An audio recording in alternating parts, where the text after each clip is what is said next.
أعوذ بالله من الشيطان الرجيم. بسم الله الرحمن الرحيم.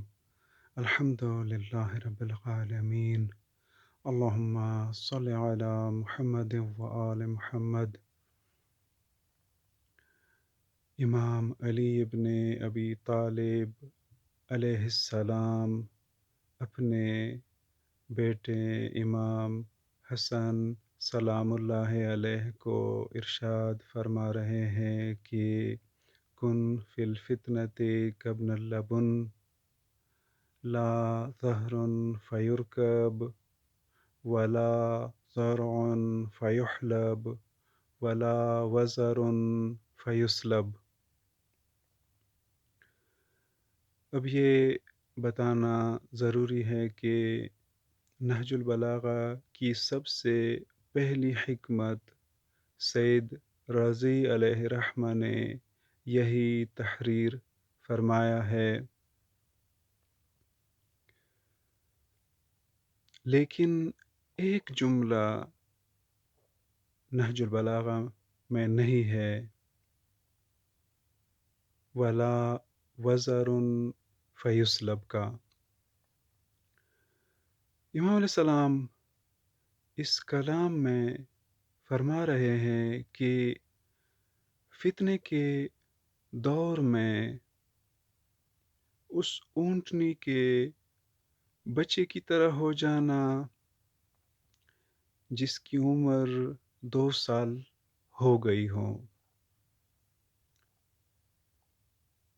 اب خصوصیات بھی بیان فرما رہے ہیں کہ نہ ہی وہ سواری کے کام آ سکتا ہے، نہ اس سے دودھ دوہا جا سکتا ہے، اور نہ ہی اس پر وزن لادا جا سکتا ہے۔ اب فتنہ کا جو لفظ ہے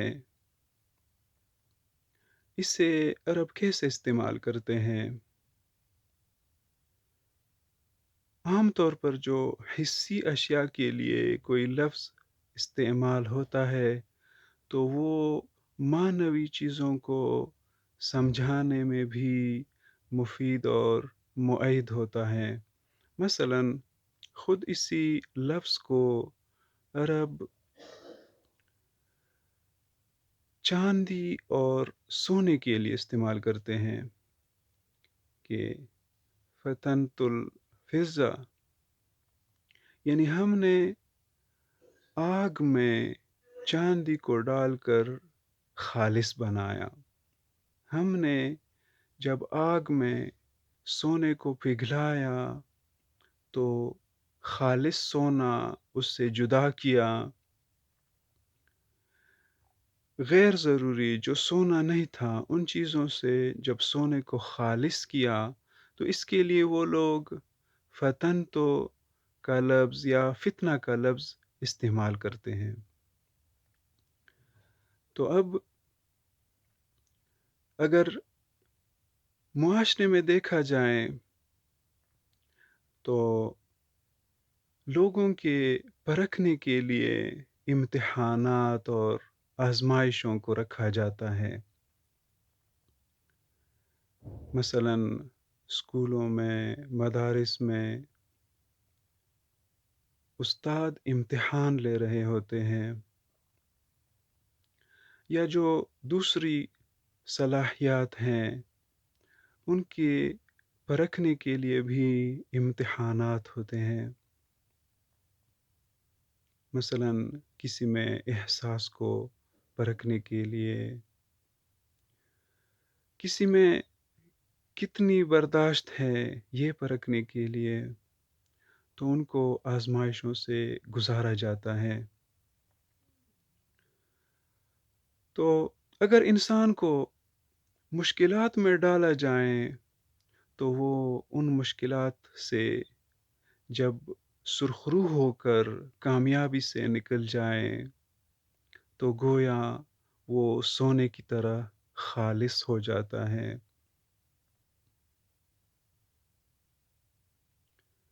اور ان آزمائشوں کی وجہ سے وہ کامیابی، ترقی اور کمال حاصل کرتا ہے۔ اور فتنے کا لفظ آزمائش کے معنی میں آیا ہے، لیکن ادھر کس معنی میں ہے؟ تو محمد عبدہ، جس نے نہج البلاغہ کی شرح یا تعلیقہ لکھا ہے، وہ فرماتے ہیں کہ اس کلام کا مطلب یہ ہے کہ ظالموں سے اجتناب کیا جائے۔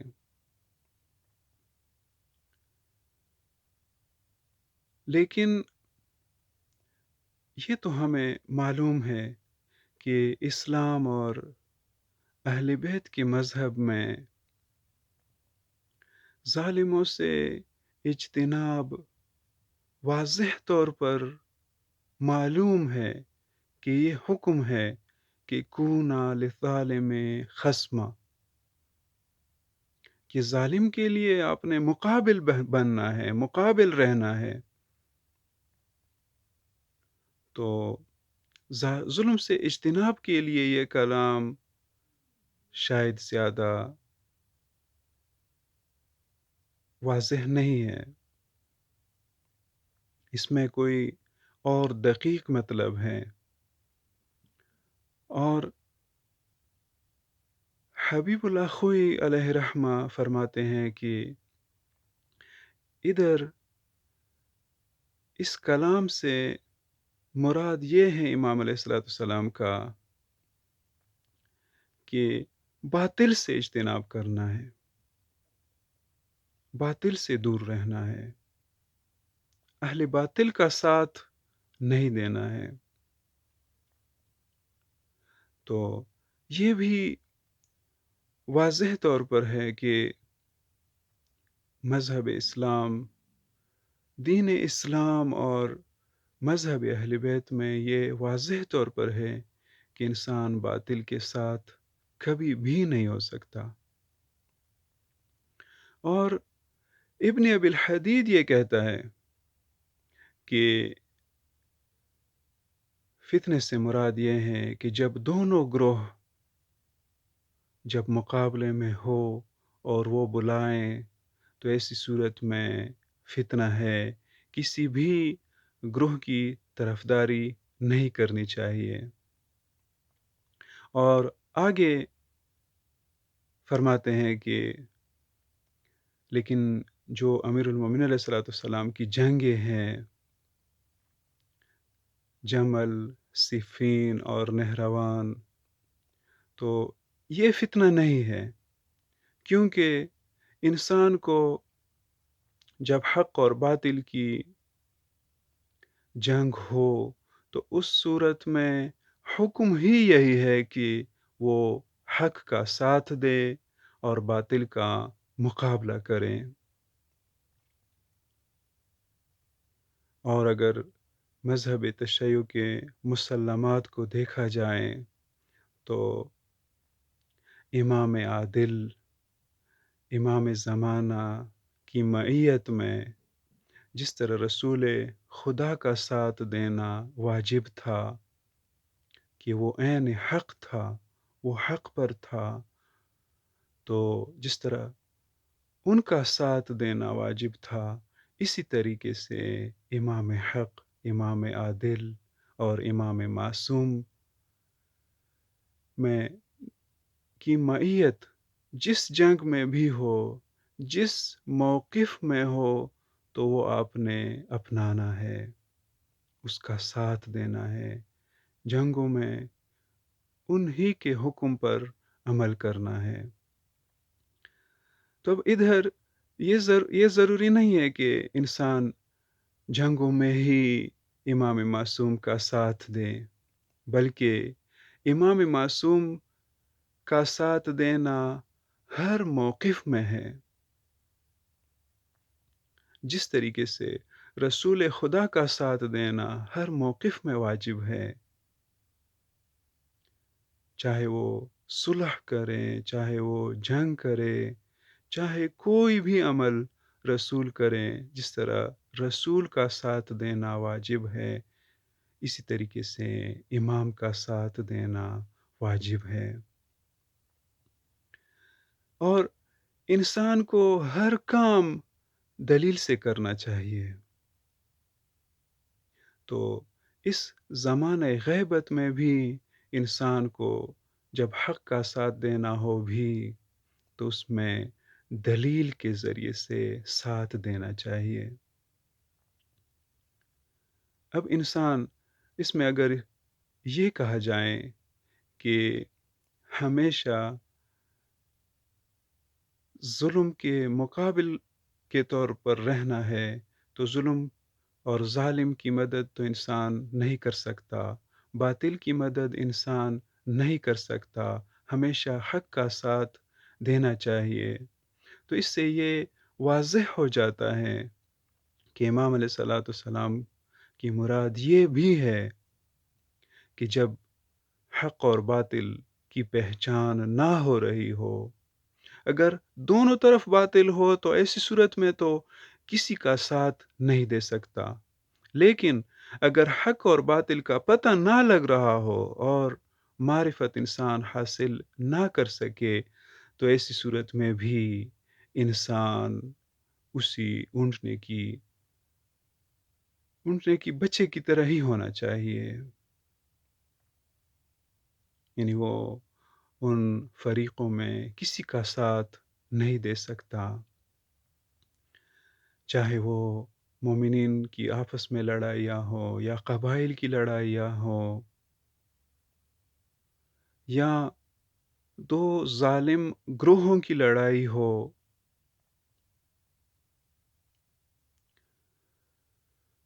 یا دو ظالم اور باطل ملکوں کی لڑائی ہو، تو ایسی صورت میں انسان ان کا ساتھ نہیں دے سکتا، اور اگر پتہ نہ لگ رہا ہو کہ حق پر کون ہے اور باطل پر کون ہے تو ان کا ساتھ بھی نہیں دے سکتا۔ امام علیہ الصلوۃ والسلام نے ساتھ نہ دینے میں عجیب رہنمائی فرمائی ہے کہ وہ بچہ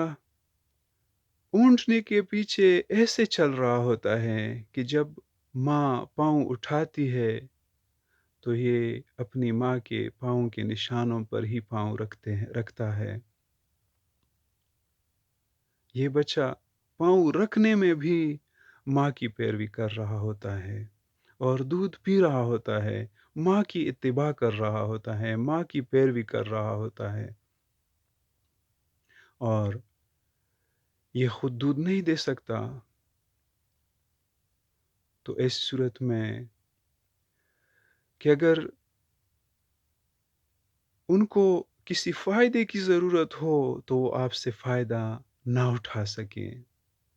کہ آپ سے کچھ نکالے، کوئی مادی